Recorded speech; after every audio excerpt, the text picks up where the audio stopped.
ونصلي على رسوله الكريم أما بعد فأعوذ بالله من الشيطان الرجيم بسم الله الرحمن الرحيم সম্মানিত দর্শক শ্রোতা মণ্ডলী আসসালামু আলাইকুম ওয়া রাহমাতুল্লাহি ওয়া বারাকাতুহু। একবার জিবরাইল আলাইহিস সালাম নবী করিম সাল্লাল্লাহু আলাইহি ওয়াসাল্লামের কাছে এলেন। তখন রাসূল করিম সাল্লাল্লাহু আলাইহি ওয়াসাল্লাম দেখলেন জিবরাইল আলাইহিস সালাম কিছুটা চিন্তিত। রাসূল সাল্লাল্লাহু আলাইহি ওয়াসাল্লাম জিজ্ঞেস করলেন, জিব্রাইল, কি ব্যাপার, আজ তোমাকে বিষণ্ণ দেখছি কেন?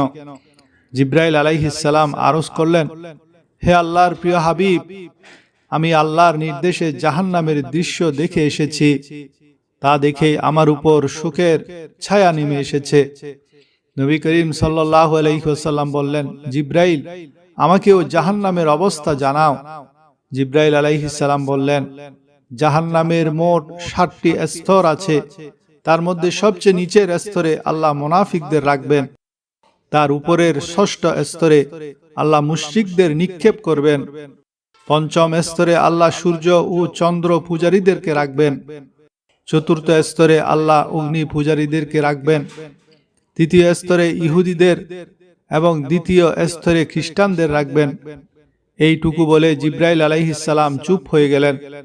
তখন নবী করিম সাল্লাল্লাহু আলাইহি ওয়াসাল্লাম তখন জিব্রাইল আলাইহিস সালাম আরজ করলেন, হে আল্লাহর রাসূল, প্রথম স্তরে আল্লাহ তাআলা আপনার উম্মতের গুনাহগারদেরকে রাখবেন। যখন নবী করিম সাল্লাল্লাহু আলাইহি ওয়াসাল্লাম শুনলেন যে তার উম্মতকেও জাহান্নামে দেওয়া হবে, তখন তিনি অত্যন্ত ব্যথিত হলেন এবং আল্লাহর দরবারে দোয়া করতে শুরু করলেন। এভাবে ৩ দিন কেটে গেল। আল্লাহর প্রিয় হাবিব মসজিদে নামাজ পড়তে আসতেন।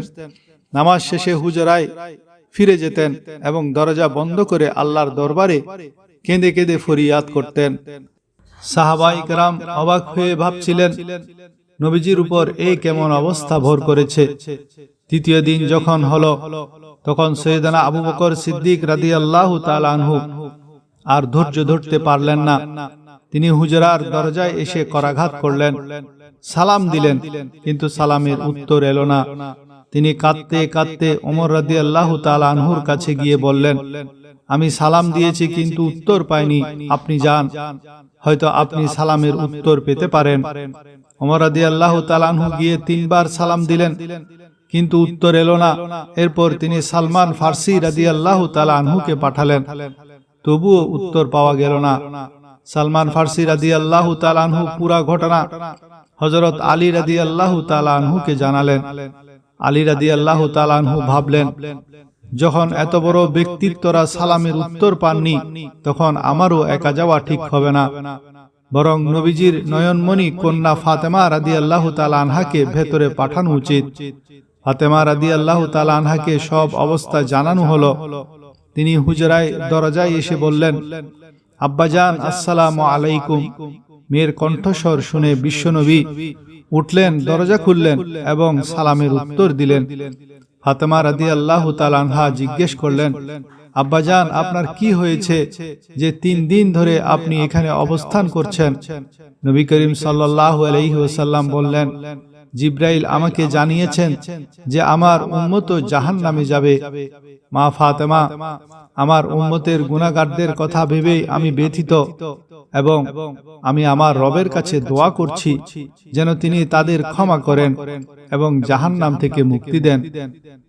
এই বলে তিনি আবারও সিজদায় গিয়ে কাঁদতে লাগলেন, ইয়া আল্লাহ, আমার উম্মত, ইয়া আল্লাহ, আমার উম্মতের গুনাহগারদের উপর রহম করো, তাদের জাহান্নাম থেকে মুক্তি দাও।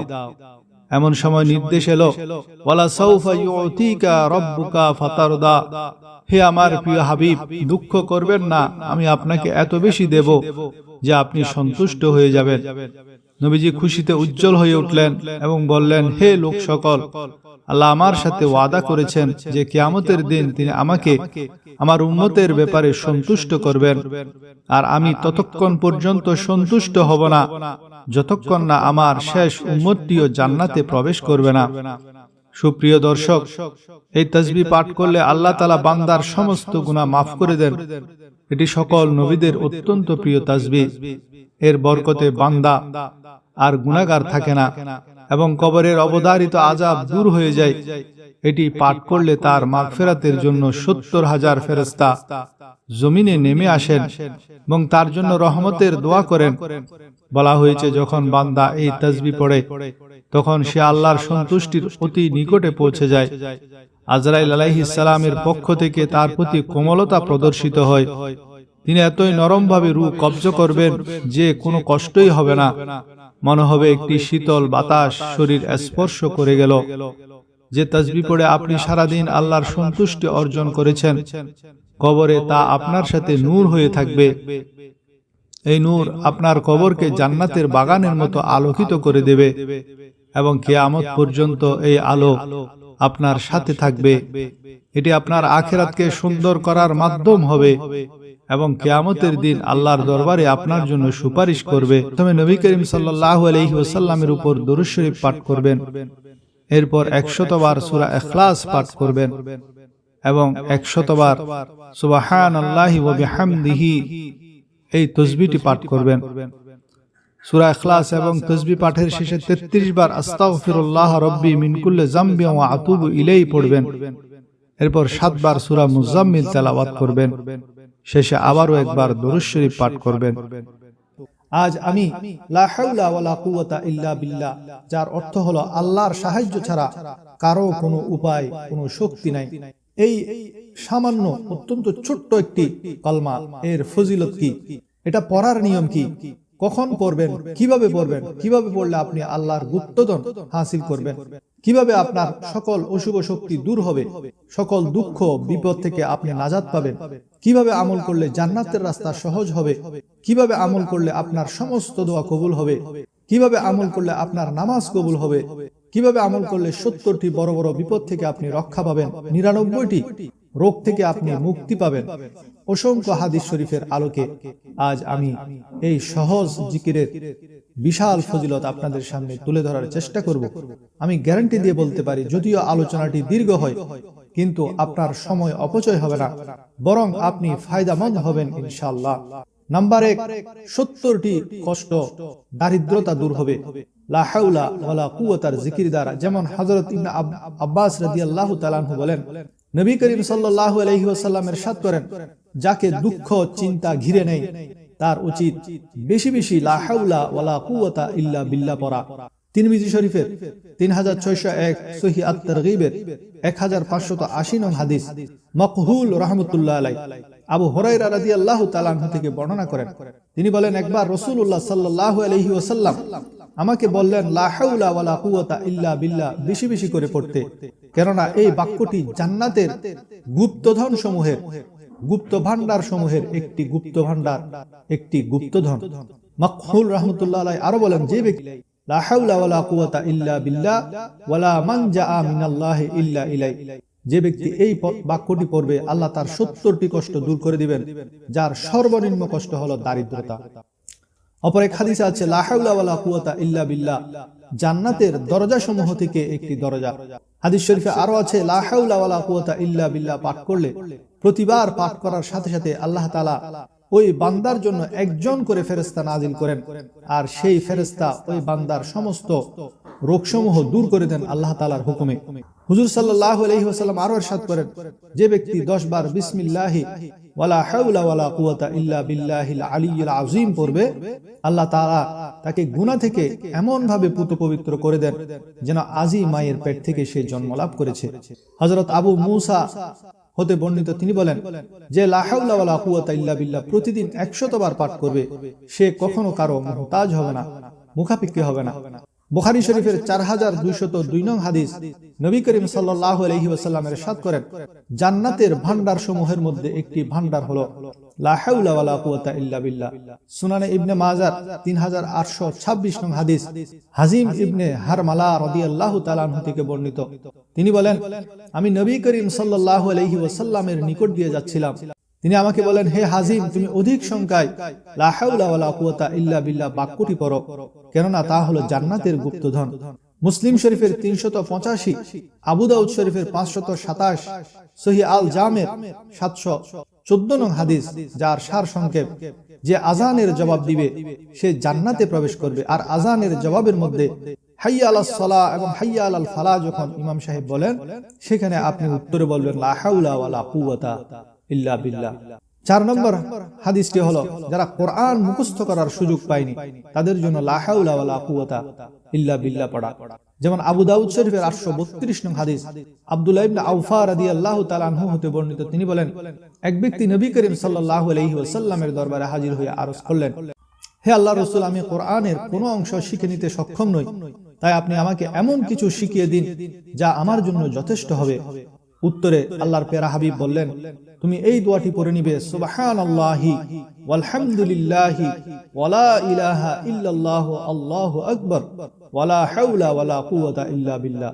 অপর এক হাদিসের মধ্যে আছে, যা মুসলিম শরীফের 594 নম্বর হাদিস, হযরত আব্দুল্লাহ ইবনে জুবাইর রাদিয়াল্লাহু তাআলা আনহু হতে বর্ণিত, তিনি বলেন, রাসূলুল্লাহ সাল্লাল্লাহু আলাইহি ওয়াসাল্লাম তার নামাজের সালাম ফিরানোর পর উচ্চ কণ্ঠে বলতেন, লা ইলাহা ইল্লাল্লাহু ওয়াহদাহু লা শারীকা লাহু লাহুল মুলকু ওয়া লাহুল হামদু ওয়া হুয়া আলা কুল্লি শাইইন কাদির লা হাওলা ওয়ালা কুওয়াতা ইল্লা বিল্লাহ লা ইলাহা ইল্লাল্লাহু ওয়া লা না'বুদু ইল্লা ইয়্যাহু লাহুন নি'মাতু ওয়া লাহুল ফাজলু ওয়া লাহুস সানাউল হাসানু লা ইলাহা ইল্লাল্লাহু মুখলিসিনা লাহুদ্দিন ওয়ালাউ কারিহাল কাফিরুন। রাতে ঘুম ভেঙে গেলে কিংবা কেহ যদি ভয় পেয়ে রাতে ঘুম ভেঙে যায়, তখন লা হাওলা ওয়ালা কুওয়াতা ইল্লা বিল্লাহ পড়ার হাদিস শরীফ রয়েছে বুখারী শরীফের 1154 নম্বর হাদিস। হযরত উবাদা ইবনে সামিত রাদিয়াল্লাহু তাআলা আনহু তিনি বলেন, রাসূল সাল্লাল্লাহু আলাইহি ওয়াসাল্লাম ইরশাদ করেছেন, যে লোক রাতে ঘুম থেকে জেগে এই দোয়া পড়বে, লা ইলাহা ইল্লাল্লাহু ওয়াহদাহু লা শারীকা লাহু লাহুল মুলকু ওয়া লাহুল হামদু ওয়া হুয়া আলা কুল্লি শাইইন কাদির ওয়া সুবহানাল্লাহি ওয়ালহামদুলিল্লাহি ওয়া লা ইলাহা ইল্লাল্লাহু আল্লাহু আকবার ওয়া লা হাওলা ওয়া লা কুওয়াতা ইল্লা বিল্লাহ। তাহলে এই দোয়াটি পড়ার পর সে বলবে, রব্বি গফিরলি, হে আল্লাহ আমাকে ক্ষমা করো, অথবা বলবে এই দোয়াটি বলে সে তার দোয়া করবে, তার মনের যে আকাঙ্ক্ষা, যে কামনা, সেটা সে দোয়া করবে, তার সেই দোয়া আল্লাহ তাআলা কবুল করবেন। এবং ওযু করে সে যদি নামাজ পড়ে, তার নামাজও আল্লাহ তাআলা কবুল করবেন। এটি বুখারী শরীফের হাদিস। মিশকাত শরীফের 2320 নম্বর হাদিস, হযরত আবু হুরায়রা রাদিয়াল্লাহু তাআলা আনহু থেকে বর্ণিত, তিনি বলেন, রাসূল সাল্লাল্লাহু আলাইহি ওয়াসাল্লাম বলেছেন, লা হাওলা ওয়ালা কুওয়াতা ইল্লা বিল্লাহ হলো 99টি রোগের ওষুধ। তার মধ্যে সবচেয়ে ছোট রোগ হলো চিন্তার রোগ। যারা টেনশনে থাকেন, সবসময় চিন্তার মধ্যে লিপ্ত থাকেন, তাদের জন্য। এরপরের হাদিসটি হলো আবু দাউদ, তিরমিজি, ইবনে হিব্বানের মধ্যে হাদিসখানা রয়েছে। হযরত আনাস রাদিয়াল্লাহু তাআলা আনহু থেকে বর্ণিত, তিনি বলেন, রাসূল সাল্লাল্লাহু আলাইহি ওয়াসাল্লাম বলেছেন, কোন ব্যক্তি ঘর থেকে বের হওয়ার সময় যদি বলে, বিসমিল্লাহি তাওয়াক্কালতু আলাল্লাহ লা হাওলা ওয়ালা কুওয়াতা ইল্লা বিল্লাহ, এটা যখন বলে, তখন একজন শয়তান যে ওর সাথে আছে তাকে আরেকজন শয়তানে বলে, যে ব্যক্তিকে পথ দেখানো হয়েছে, উপায় উপকরণ দেয়া হয়েছে এবং রক্ষা করা হয়েছে, তাকে তুমি কি করতে পারবে? অর্থাৎ শয়তান তার কোনো ক্ষতি করতে পারবে না, যে ঘর থেকে বের হওয়ার সময় বিসমিল্লাহি তাওয়াক্কালতু আলাল্লাহ লা হাওলা ওয়ালা কুওয়াতা ইল্লা বিল্লাহ পড়বে। তেমনি ভাবে বাইতুল্লাহ শরীফে তাওয়াফের ব্যাপারেও এই লা হাওলা ওয়ালা কুওয়াতার জিকির পাওয়া যায়। ইবনে মাজাহ শরীফের 2957 নং হাদিস, আবু হুরায়রা রাদিয়াল্লাহু হতে বর্ণিত, তিনি বলেন, নবী করিম সাল্লাল্লাহু আলাইহি সাল্লাম বলেছেন, যে ব্যক্তি বাইতুল্লাহ 7 বার তাওয়াফ করে সুবহানাল্লাহ ওয়ালহামদুলিল্লাহি ওয়ালা হাওলা ওয়ালা কুওয়াতা ইল্লা বিল্লাহি আল্লাহু আকবার সুবহানাল্লাহি ওয়ালহামদুলিল্লাহি ওয়ালা ইলাহা ইল্লাল্লাহু আল্লাহু আকবার ওয়ালা হাওলা ওয়ালা কুওয়াতা ইল্লা বিল্লাহ, এই দোয়াটি পড়বে।